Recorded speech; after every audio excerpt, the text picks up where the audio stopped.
തിരക്കുപിടിച്ച ജീവിതമാണ് നമ്മുടേത്.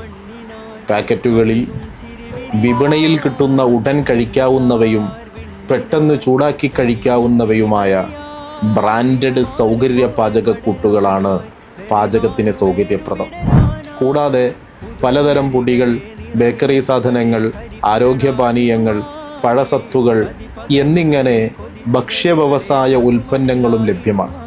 എന്നാൽ ഇങ്ങനെ കിട്ടുന്നവയുടെ ഗുണനിലവാരം, ശുദ്ധത ഇവയെക്കുറിച്ച് ഉപഭോക്താക്കളായ മനുഷ്യർ എത്രമാത്രം അറിവുള്ളവരാണ്?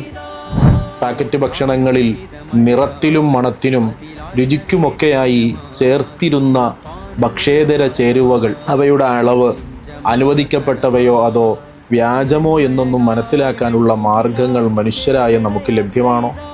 മുൻകാലങ്ങളിൽ മായം ധാന്യങ്ങളിലും പയറുവർഗ്ഗങ്ങളിലും തൂക്കവും അളവും കൂട്ടാൻ ചീത്തയായ ധാന്യങ്ങളോ മണൽ, ചരൽപ്പൊടി മുതലായവ പോലെയുള്ളവയോ സാധാരണ വസ്തുക്കളോ ഒക്കെയാണ് ചേർത്തിരുന്നത്. അതുകൊണ്ട് തന്നെ അവയുടെ നിറം, മണം, രുചി മുതലായവയിൽ നിന്നു മനസ്സിലാക്കാൻ മനുഷ്യർക്ക് കഴിഞ്ഞിരുന്നു. ഇന്ന് സ്ഥിതി അതല്ല.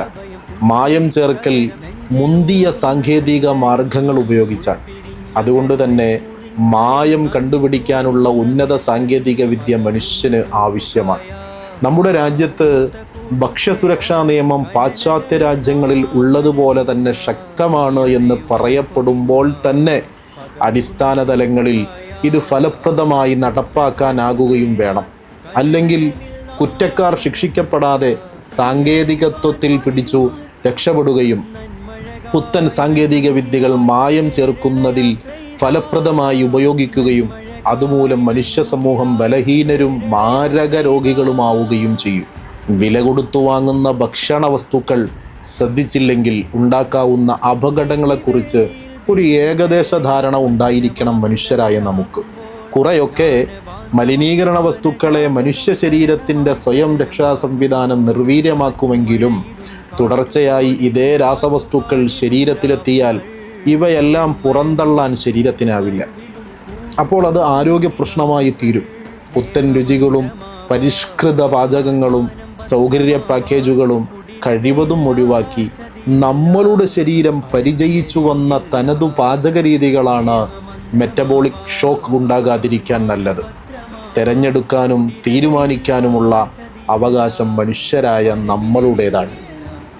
മനുഷ്യർക്കൊപ്പം എന്ന പ്രമേയത്തിൽ മലയാളക്കരയാകെ ഒരു മഹാമനുഷ്യൻ സഞ്ചരിക്കുകയാണ്. സുൽത്താനുൽ ഉലമയുടെ കേരള മുസ്ലിം ജമാഅത്ത് കേരള യാത്ര ഇന്ന് എറണാകുളം ജില്ലയിൽ മറൈൻ ഡ്രൈവിലെത്തും.